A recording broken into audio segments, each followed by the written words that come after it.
Programa Lecturas Compartidas con Biblioteca Infantil de la Biblioteca Pública Municipal de Arequipa, recuperando nuestra imaginación y promoviendo el hábito de la lectura.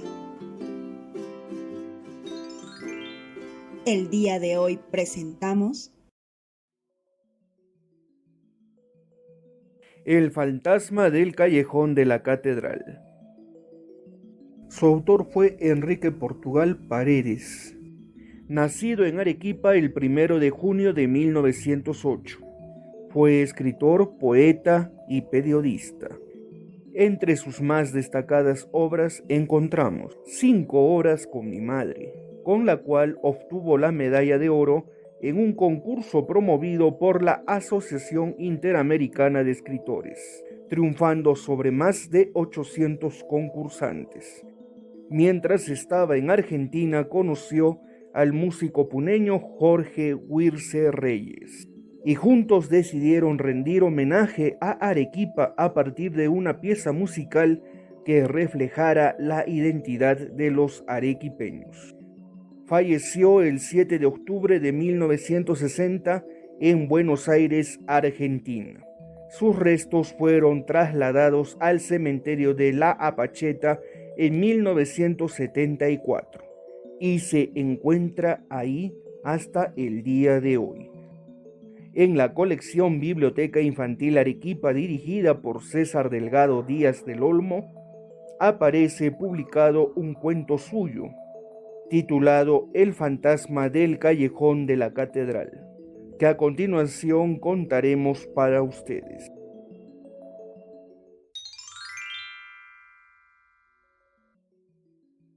El fantasma del callejón de la catedral. Enrique Portugal Paredes.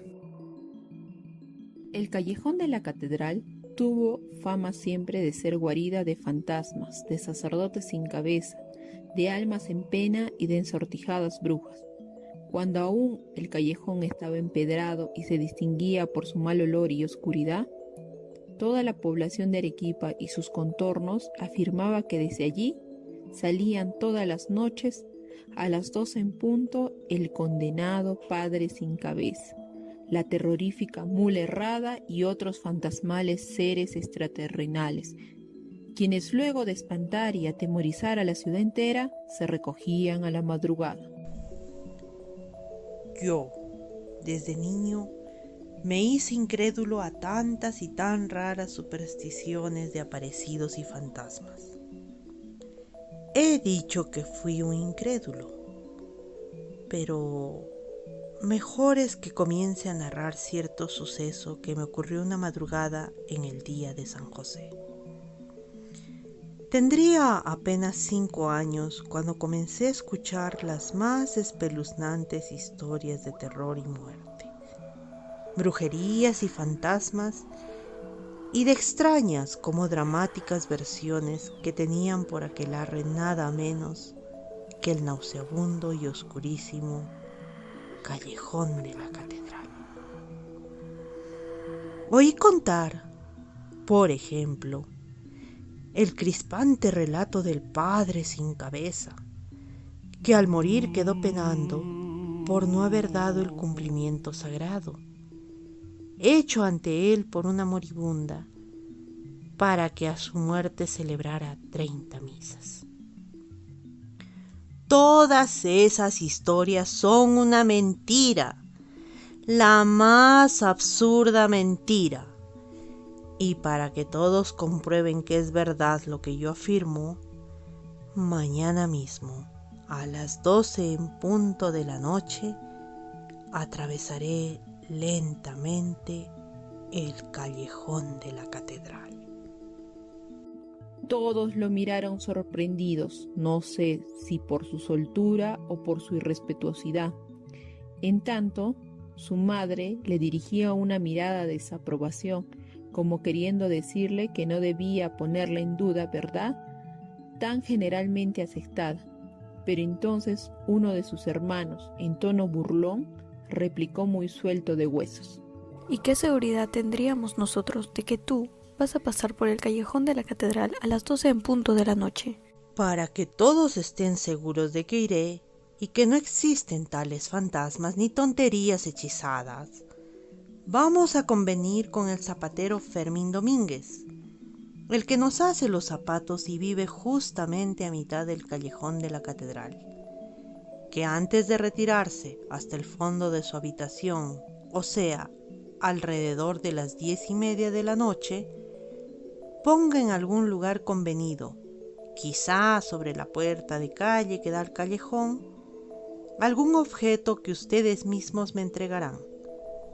Naturalmente, yo saldré de aquí a las 12 menos 5 minutos y ya verán que regresaré media hora después con el objeto aludido y sonriendo por la satisfacción de haber tirado por tierra con tantas falsas historias de condenados y aparecidos. Y así fue. Juntamente con 2 de mis hermanos y un vecino, fuimos a la mañana siguiente a ver a Domínguez. Lo convencimos de que mi temeridad no era tal, sino apenas una pequeñez. Y luego de entregar al zapatero el viejo rosario de mi madre, inconfundible e insustituible, quedamos de que don Fermín lo pondría sobre la parte alta de la puerta de la calle. Lógicamente, sin hacer saber a persona alguna del trato, por temor de que fuese robado o hicieran una pesada broma, atribuible luego a los fantasmas en penitencia. Faltaba solo convencer a mi madre para que me deje salir a medianoche, cosa que por suerte no costó mucho trabajo. Seguramente porque mi madre tampoco creía en tan raras como endemoniadas historietas. Todos, absolutamente toda la familia, aguardaron en pie hasta las 12 menos 5. Ya verán cómo esta noche caen por el suelo esos cuentos tejidos exclusivamente para engañar a la gente crédula y timorata.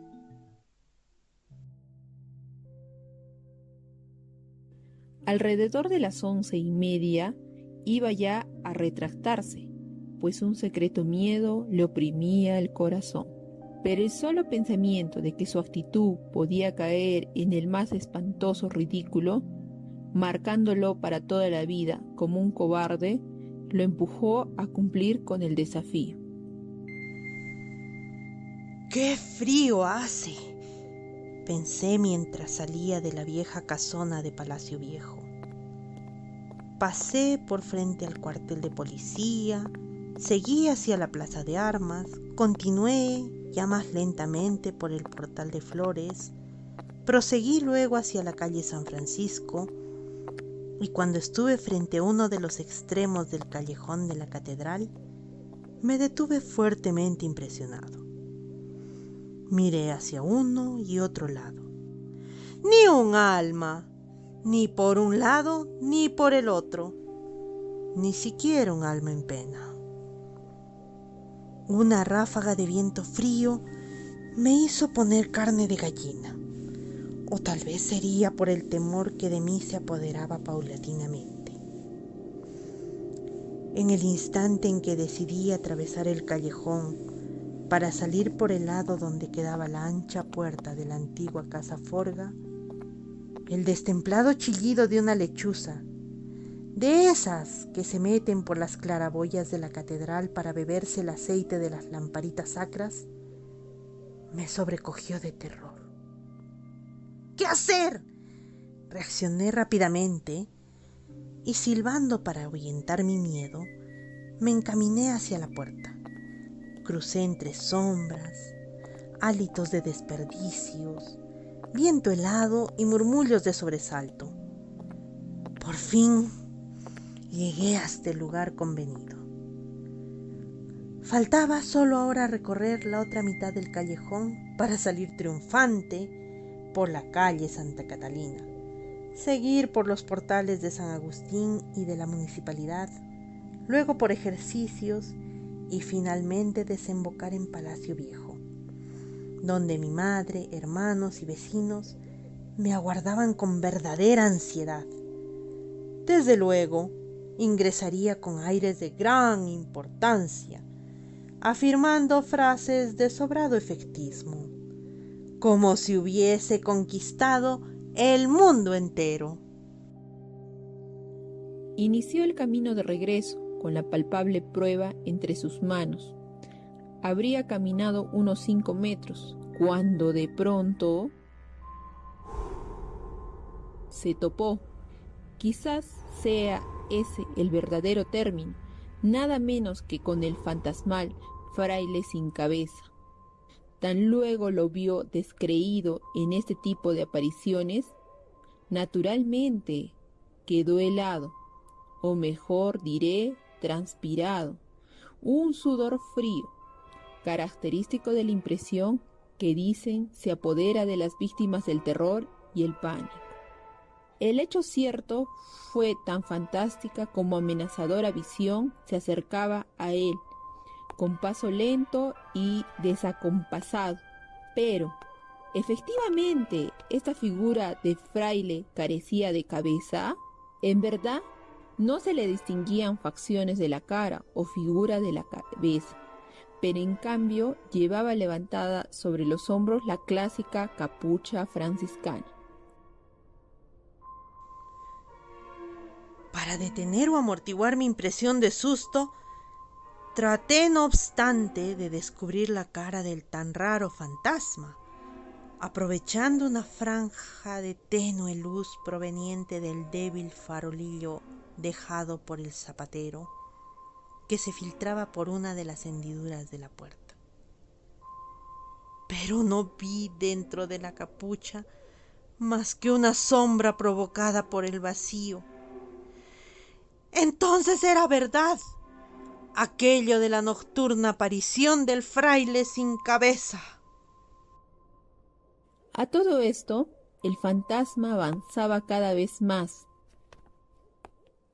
Cuando se encontraba ya a un escaso metro del lugar donde el terror me había paralizado. La tensión de sus nervios para sus pocos años no pudo resistir más y cayó sin sentido, o seguramente ahogado por una emoción que me nublaba la vista y me impedía correr. Los oídos le zumbaban como un enfurecido colmenar. Pasarían unos 10 minutos cuando, al recuperar a medias el sentido, oí una amable voz que me decía: ¿Qué haces a esta hora en el callejón de la catedral? No te asustes, soy yo, Fray Palomino. Ciertamente era Fray Palomino, el bondadoso frailecito a quien había conocido de vista en oficios religiosos y en procesiones callejeras. Al ver que no reaccionaba yo en la medida en que él deseaba, aún me aclaró para alejarme por completo de toda duda. Te repito que soy yo, Fray Palomino. Me he retrasado arreglando en la catedral el altar de San José, pues mañana, o mejor dicho, hoy, es su fiesta y necesitaba engalanarlo con manteles nuevos y muchas flores para la misa de comunión, que será celebrada a las 7 de la mañana, es decir, dentro de pocas horas.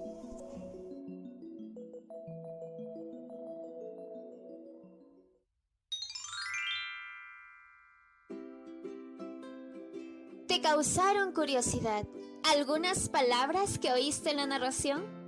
Aquí tienes el significado de algunas de ellas. Guarida, sitio al que se va o en el que se está con frecuencia para aislarse.